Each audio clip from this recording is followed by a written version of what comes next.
Hello and welcome back to study with Saurabh YouTube channel.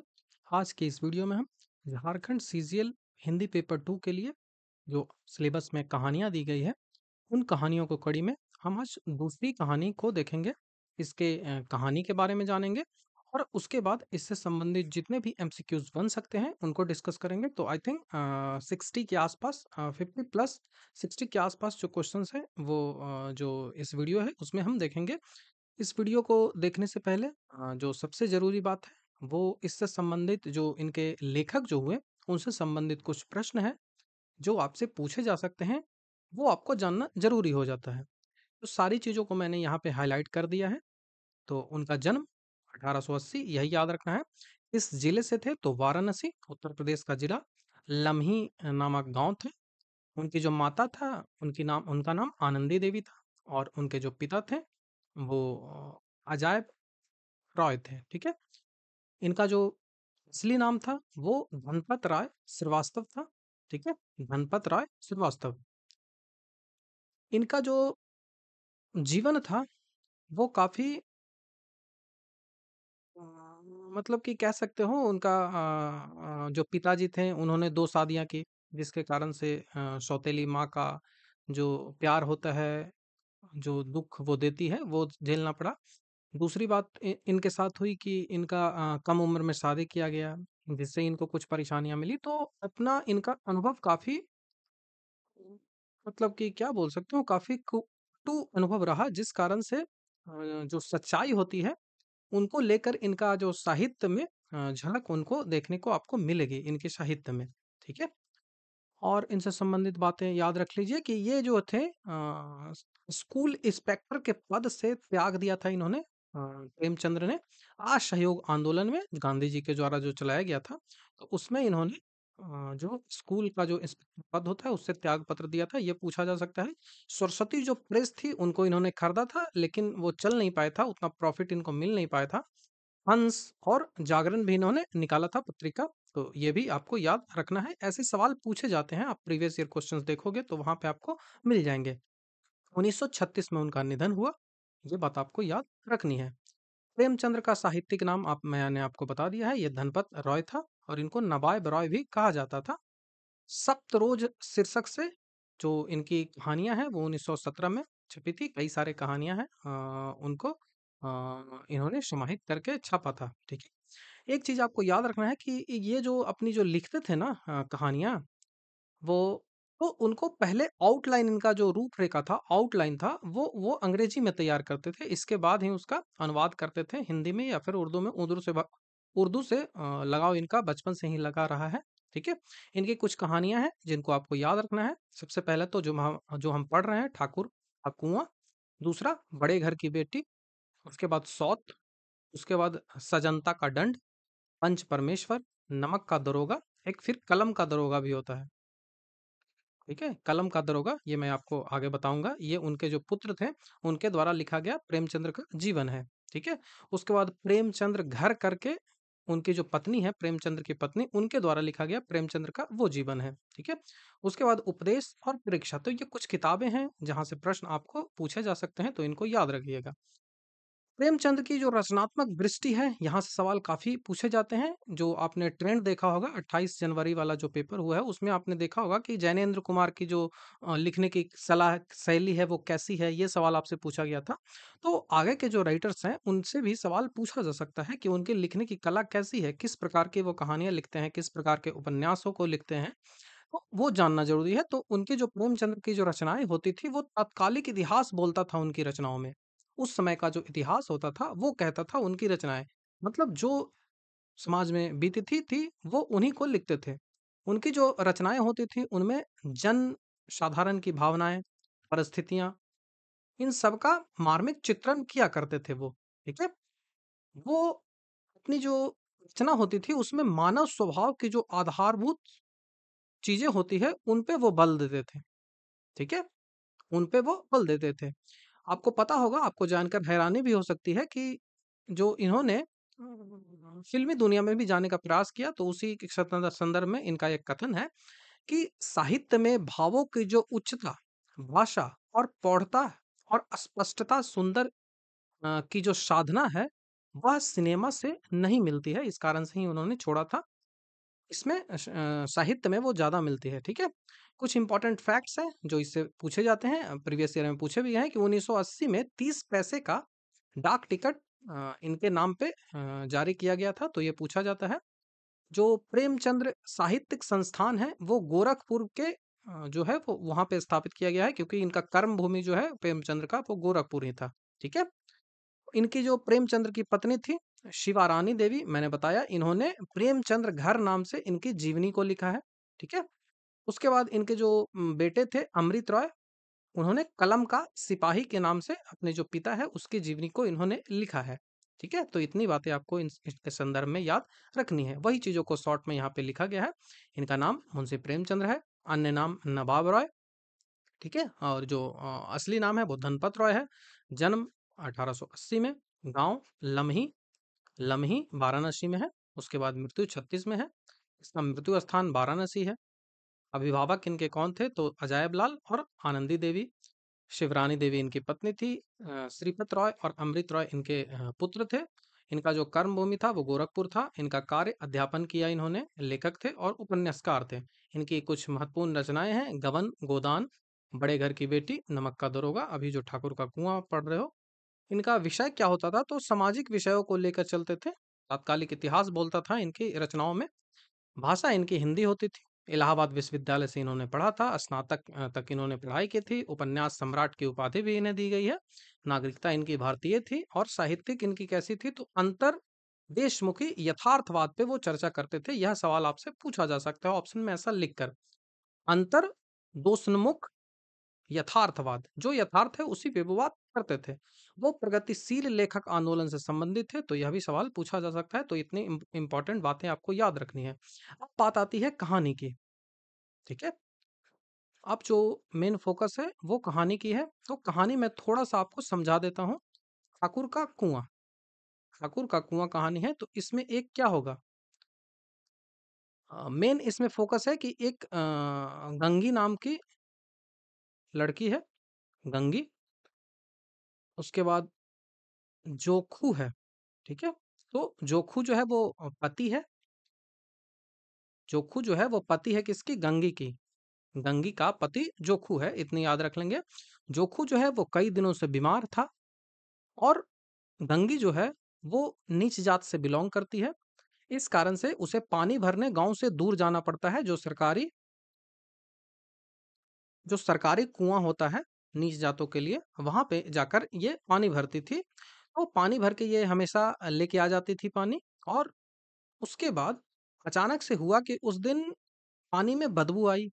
तो वही जोकू बोला कि पानी में बदबू कहाँ से आई? तो वही इन्होंने, जो गंगी था उसने बताया कि ऐसा तो कुछ नहीं था, लेकिन सूंघने पे पता चला। तो उसने उसने बोला कि हाँ हुआ होगा, शायद कोई जानवर इसमें मर गया होगा, तो इस कारण से बदबू है।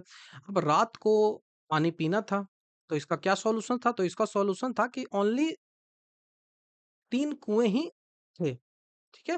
पहला जो कुआं था वो था ठाकुर का, ठीक है? ठाकुर का कुआं था पहला। दूसरा जो कुआं था वो साहू का कुआं था, जो साहूकार होते हैं तो साहू का कुआं। तीसरा जो कुआं वो सरकारी कुआं था।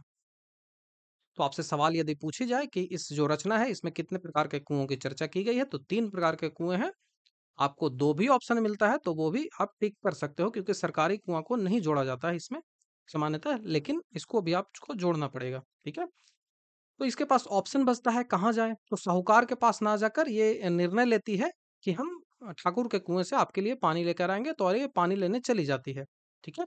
ये पानी लेने जाती है, वहां पे बड़े पहरेदार होते हैं, क्योंकि नीच जात पानी नहीं ले सकता है ठाकुर के कुएं से।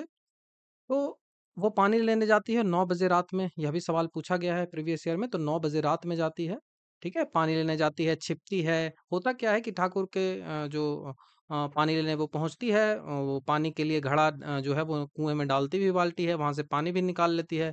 लेकिन जब पानी ले जाने की बात आती है, उसी समय जो ठाकुर है वो दरवाजा खोल देता है, जिस कारण से वो उसका पानी जो है वो कुएं में गिर जाता है। उसका बाल्टी जो है वो कुएं में गिर जाता है, ठीक है? उसका बाल्टी कुएं में गिर गया, जिस कारण से वो पानी नहीं ले पाती है और सीधा यहाँ से भाग जाती है। घर पहुंचती है तो देखती है कि जोखू जो था, उसका जो पति था, वो क्या कर रहा है, तो वही बदबूदार पानी वो पी रहा है। आखिर कितना सहे भाई?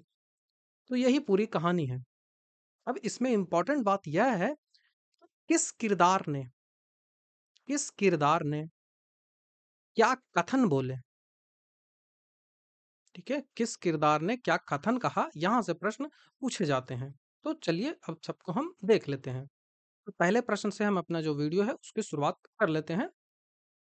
तो पहला है वो कथन से ही संबंधित है कि एक कथन है, वो किसके द्वारा कहा गया है, तो लिखा गया है कि अब तो मारे प्यास के रहा नहीं जाता, ला थोड़ा पानी नाक बंद करके पी लूं।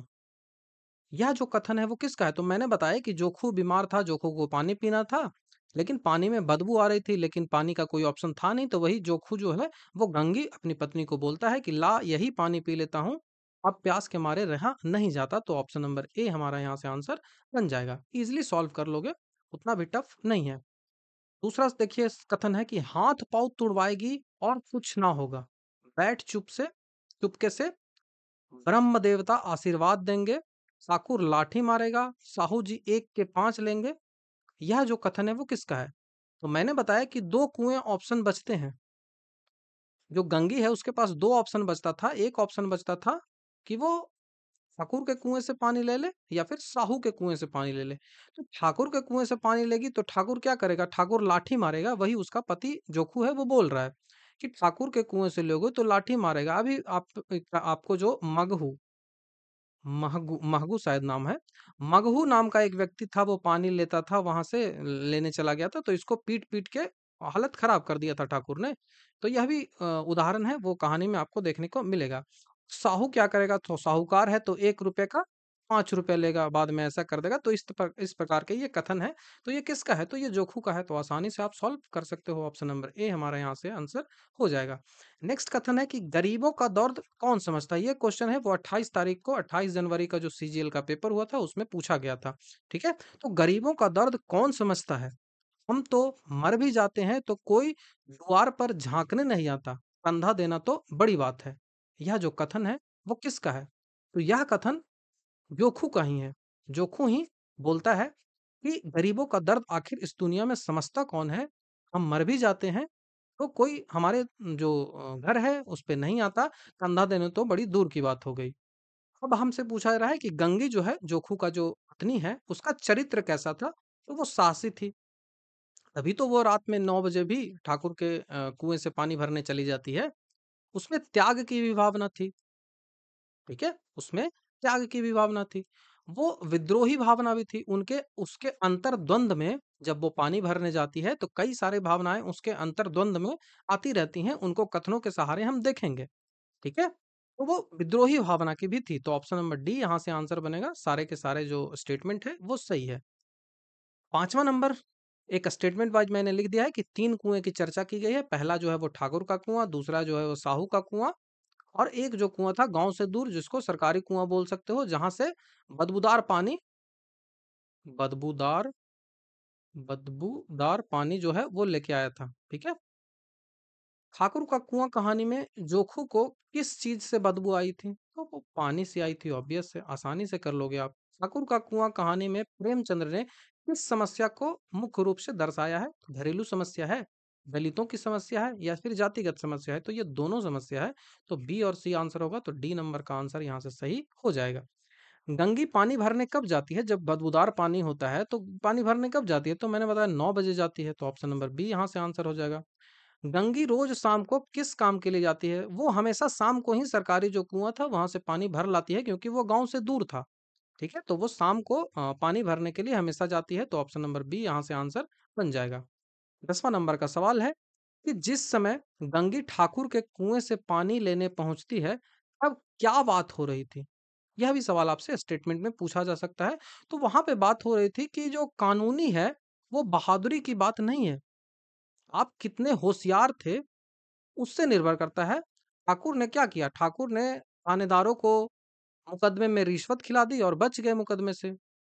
ठीक है? तो आप कितने अक्लमंद हैं? यह एक मार्के के मुकदमे की नकल ले आए। ठीक है?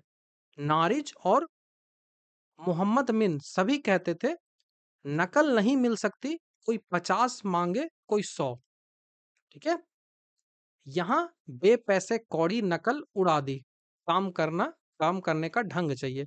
तो यही बात हो रही थी, आपसे जो भी पूछ ले, आप लिख सकते हो। मैंने पूरा का पूरा स्टेटमेंट ही कहानी से उठा लिया था, ठीक है?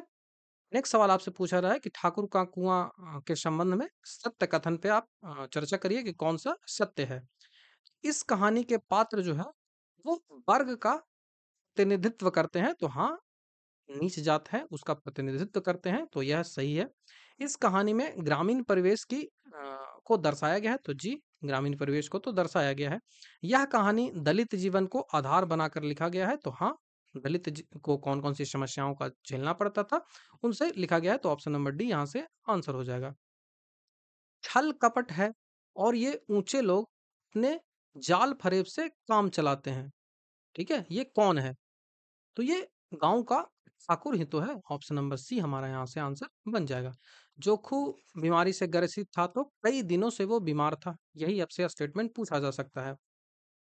जब वो पानी भरने जाती है गंगी, तो उसके विद्रोही मन में सवाल आता है कि हम क्यों नीच हैं और ये लोग क्यों ऊंचे हैं?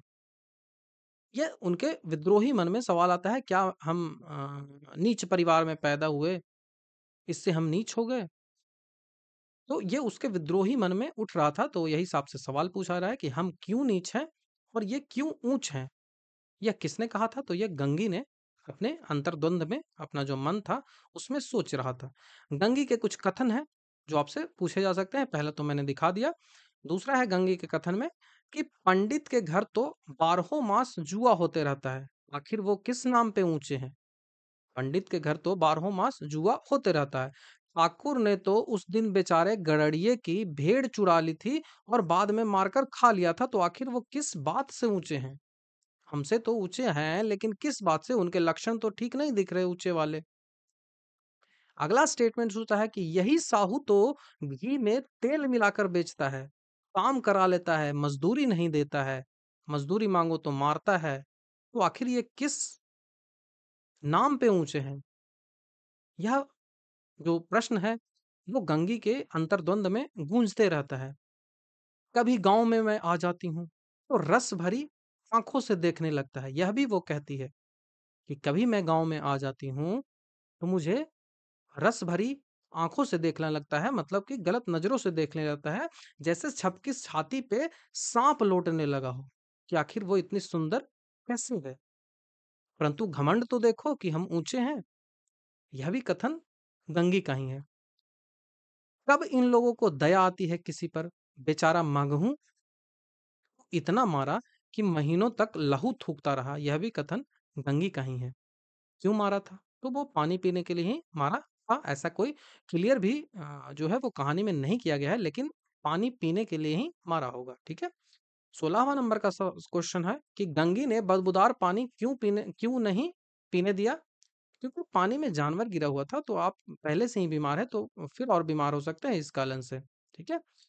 जब गंगी पानी चुराने जाती है, पानी लाने जाती है, तो उस समय जो ठाकुर का कुआँ होता है, वहाँ पे 2 औरतें आती हैं, जो कि ठाकुर के यहाँ काम करती है, ठीक है? ठाकुर के यहाँ वो लोग काम करती है, तो उसका भी एक स्टेटमेंट है, वो पूछा जा सकता है कि लौंडिया नहीं तो और क्या हो तुम? रोटी कपड़ा नहीं पाती, 10-5 रुपए भी छीन झपट लेती हो और लौंडिया कैसी होती है? तो ये किसका स्टेटमेंट है? तो ठाकुर के यहाँ काम करने वाली जो औरतें हैं, उसका स्टेटमेंट है। ठीक ठीक है। ठाकुर का कुआं कहानी किसके द्वारा रचयिता है? तो प्रेमचंद्र, मैंने बता दिया है। ठाकुर का कुआं कहानी किस सामाजिक समस्या पर आधारित है? तो जातिवाद पे आधारित है। 20वां नंबर का सवाल है कि ठाकुर का कुआं प्रेमचंद के किस काव्य संग्रह से लिया गया है? ठीक है, ये बात आपको याद रखनी है। मानसरोवर भाग 1। मानसरोवर जो है वो 8 खंडों में लिखा गया है, लेकिन इसका खंड 1 से यह जो कहानी है वो लिया गया है, ठाकुर का कुआं मानसरोवर भाग 1। यहाँ पे अमृत की तुलना कहाँ किससे की गई है? तो वो जल से की गई है। मैं आपको थोड़ा रेफरेंस दे देता हूँ। जब गंगी पानी लेने गई थी, ठाकुर के यहाँ जब पानी लेने गई थी, तो देखिए हो क्या रहा है, उसके अंदर द्वंद में, अंतर मन में फिर विचारें आ रही हैं। वो छुप के पानी लेती रहती है, तो वो सोचती है कि ऐसा लग रहा है कि हम एक राजकुमार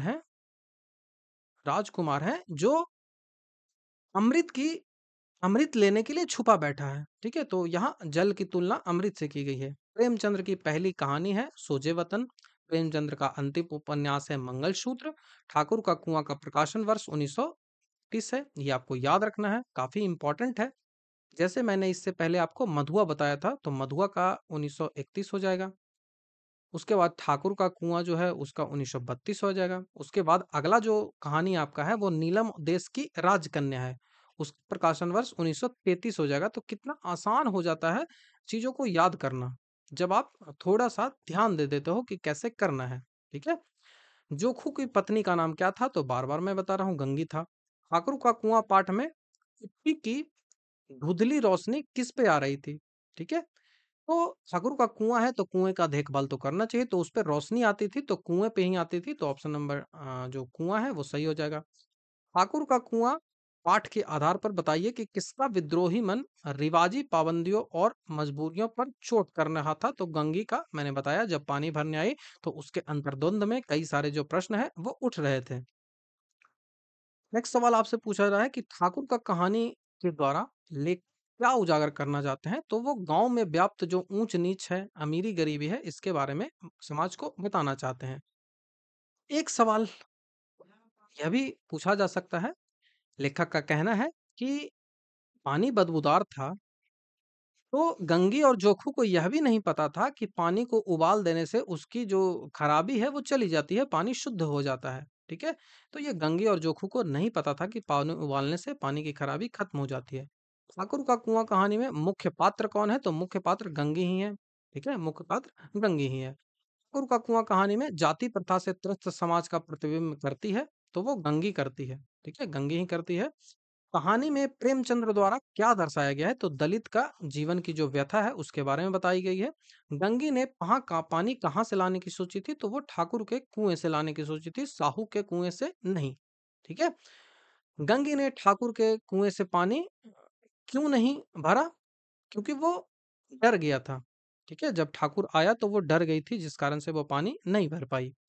गंगी का चरित्र चित्रण आप बताइए कि कैसी थी? तो ठाकुर का कुआं की प्रमुख स्त्री पात्र थी, तो हाँ है। गंगी निम्न जाति की एक गरीब स्त्री थी, यह भी सही है। गंगी जोखू की पत्नी और वह सासी थी, तो यह भी सही है। तो ऑप्शन नंबर डी यहाँ से सही हो जाएगा। 36वां नंबर का सवाल है कि ठाकुर का कुआं कहानी में ठाकुर का चरित्र कैसा था? तो वो दयालु था? नहीं। निर्दयी था? तो हाँ। साधारण था? नहीं। गरीब था? नहीं। ठीक है? तो ऑप्शन नंबर बी यहाँ से आंसर बन जाएगा। गंगी ने किस समय पानी भर लेने की कोशिश की? तो वो हमेशा तो शाम में भरती थी, लेकिन उस समय बदबूदार पानी आई तो 9 बजे रात में भरने गई थी। ये प्रश्न आपको मैं बताया, तो रात में गई थी 9 बजे। ठाकुर के कुएं पर कौन पानी भर सकता था? तो ऊंच जात के जितने भी लोग थे वो भर सकते थे, लेकिन नीच जात के लोग नहीं भर सकते थे, तो केवल ऊंच जाति के लोग। गंगी ने पानी भरते समय क्या सुना? तो ठाकुर के आने की आवाज सुनी थी। ठीक है? तो किसी के आने की आहट सुनी। ऑप्शन नंबर ए यहाँ से सही हो जाएगा। 40वां नंबर का सवाल है कि गंगी के डरने का क्या कारण था? तो ठाकुर का आना। मैंने बताया कि ठाकुर जी दरवाजा खोलते हैं, जिस कारण से गंगी डर जाती है। जो घड़ा उसका पानी का होता है वो फिर से कुएं में गिर जाता है और वहां से दौड़ते दौड़ते वो भाग जाती है घर पे। ठीक है? गंगी ने कहाँ छिपकर पानी भरना स्टार्ट किया? जैसे लोग थे 5-10, सवाल पूछे कि कितने लोग थे, तो वहाँ 5-10 लोग थे जो उनके दरवाजे होते हैं या फिर दूरा कह लो, दुआल कह लो, वहाँ पे वो टहल रहे थे, बैठे हुए थे, बातें चीजें चल रही थी। तो उनसे बचने के लिए वो कहाँ छुपी हुई थी? तो पेड़ के साये में छुपी हुई थी। तो ऑप्शन नंबर बी यहाँ से आंसर बन जाएगा। गंगी किसके लिए पानी भरने आई थी? तो खुद के लिए आई थी? नहीं, वो अपने पति जोखू के लिए आई थी। तो ऑप्शन नंबर बी हमारा यहाँ से आंसर बन जाएगा। गंगी ने घड़ा पानी में गिराने के बाद क्या किया? तो वो भाग गई, क्योंकि उसे डर था कि मैं पकड़ी न जाऊं, तो इस कारण से वो भाग गई। गंगी के भागने का क्या कारण था? तो ठाकुर का डर। ठीक है? गंगी जोखू को क्या बताया कि कुएं में जानवर गिरा हुआ है, तो हो सकता है उसी कारण से पानी में बदबू है। गंगी ने क्या नहीं सोचा था कि पानी की खराबी कैसे जाती है? तो उबालने से चल जाती है, ये उसको पता ही नहीं था। गंगी ने जोखू को क्या करने से मना किया? तो गंदे वाले जो पानी था उसको पीने से मना किया। ठाकुर का कुआं कहानी का मुख्य संदेश क्या था? तो वो सामाजिक भेदभाव पे बात करता था, तो ऑप्शन नंबर बी यहाँ से आंसर बन जाएगा। 49वां नंबर का सवाल है कि गंगी के मन में ठाकुर के प्रति क्या भावना थी? तो ठाकुर से वो प्रेम नहीं, सम्मान नहीं, डर, नफरत नहीं, तो डर होगा। ऑप्शन नंबर सी यहाँ से आंसर बन जाएगा। ठाकुर का कुआं कहानी में किसके चरित्र पर निर्दयी दिखाया गया है? तो निर्दयी ठाकुर का चरित्र दिखाया गया है। Option number C. गंगी ने पानी भरने के लिए किसकी मदद ली? तो वो किसी की भी मदद नहीं ली थी। ठीक है। 52वां नंबर का सवाल है कि जोखू ने गंगी से किस चीज की मांग की थी? पानी की मांग की थी। गंगी के भागने के बाद घड़ा कहाँ गिरा? तो कुएं में गिरा था, मैंने बता दिया। ठाकुर के कुएं पर गंगी ने किसके डर से पानी नहीं भरा? तो ठाकुर के डर से नहीं भरा था। गंगी ने जोखू को पानी भरने से क्यों रोक दिया? पानी में बदबू था, इस कारण से पानी पीने से उसने रोका। गंगी भर पहुंचते ही क्या देखा? तो देखिए कि जोकू लोटा जो है, पानी पीने का एक पात्र होता है, लोटा मुंह में लगाए वही मैले गंदा पानी पी रहा था। आखिर कितना बर्दाश्त करे कोई भाई। गंगे क्यों चाहती थी कि जोकू गंदा पानी ना पिए? क्योंकि वो बीमार था, बीमारियां और बढ़ सकती थी, और वो पानी जो था वो पीने योग्य नहीं था। तो ये हमने पूरा क्वेश्चन डिस्कस कर लिया। यहाँ पे कितने क्वेश्चन हमने देखे? तो हमने 57 क्वेश्चन देखे। उसके बाद जो लेखक का परिचय है वो भी हमने देखा, और संक्षेप में हमने यह भी देखा कि कहानी कैसे है। ठीक। तो इतना देखने के बाद आपको यदि इस जो कहानी है इससे प्रश्न आते हैं तो आप नहीं छूटेगा। ठीक है, इसका दावा मैं कहता हूँ, आप आसानी से बना लोगे। मेरे कुछ पेड टेलीग्राम ग्रुप चलते हैं, उसके बारे में मैं आपको इन्फॉर्मेशन दे दूं। यह जो ग्रुप है वो जीके जीएस जीके जीएस का प्रैक्टिस सेट है, जिसमें हम 100 प्रैक्टिस सेट करेंगे जीके जीएस से संबंधित, और इसमें 5 करंट अफेयर रहेंगे। प्रत्येक जो सेट टेस्ट होगा उसमें 50 क्वेश्चन होंगे, तो 45 क्वेश्चन जीके जीएस के और 5 करंट अफेयर के होंगे। ये जो टेस्ट है वो पेड है, तो इसके लिए आपको 100 रुपये पे करने पड़ेंगे। उसके बाद जो है वो आपको इस जो ग्रुप है उसमें ऐड कर दिया जाएगा। ये पेमेंट का क्यूआर कोड ये सब है। बाकी इसके लिए मेरा जो नंबर है, व्हाट्सअप नंबर मैंने आपको बताया है, 94 71 96 58 40, या फिर मेरे टेलीग्राम चैनल को ज्वाइन करिए, वहाँ पे इसके बारे में इंफॉर्मेशन मिल जाएगी। दूसरा जो हमारा है वो झारखंड जीके जीएस एमसीक्यू का पेड टेस्ट चलता है। इसमें हम लगभग 5000 प्लस टेस्ट करेंगे। ठीक है, इसमें 5000 प्लस टेस्ट करेंगे। तो यदि आप इंटरेस्टेड हो तो इस संदर्भ में जानकारी ले सकते हो, टेलीग्राम चैनल ज्वाइन करिए, या फिर सारी बातें यहाँ पे लिखी हुई है। उसी तरह से झारखंड सीजीएल हिंदी पेपर 2 है, उसका भी जानकारी यहाँ पे आपको मिल जाएगा। इसका फी 199 है, और इसमें आपको क्या मिलेगा? तो पूरे चैप्टर वाइज एमसीक्यू मिल जाएंगे, और पूरे चैप्टर वाइज आपको नोट्स मिल जाएंगे, और ये सारे आपको पीडीएफ में मिलेंगे। तो आपको कोई भी परेशानी नहीं होगी, बोर्ड के रूप में कुछ भी नहीं होगा कि क्यूज एक बार दे दिए और खत्म खेल। वैसा कुछ नहीं होगा, आपको सारी पीडीएफ मिलेगी, जिससे आप वारी वारी उसको रिवाइज करते रहेंगे। पीडीएफ में सारे नोट्स मिलेंगे, तो हर चीज़ों को आप आसानी से कर पाओगे। ठीक है। इस संदर्भ में यदि आपको कोई भी जानकारी चाहिए तो ये मेरा व्हाट्सअप नंबर है, इस पे आप मैसेज करिए और कॉल मत करिएगा। ठीक है, ये मेरा व्हाट्सअप नंबर है, इस पे मैसेज करिए, या फिर मेरा टेलीग्राम चैनल है स्टडी विद सौरभ ऑफिशियल।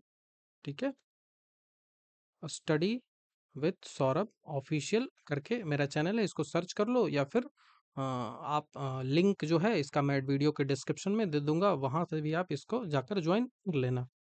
वहीं पे सारी चीज़ें इन्फॉर्मेशन आपको मिल जाएगी।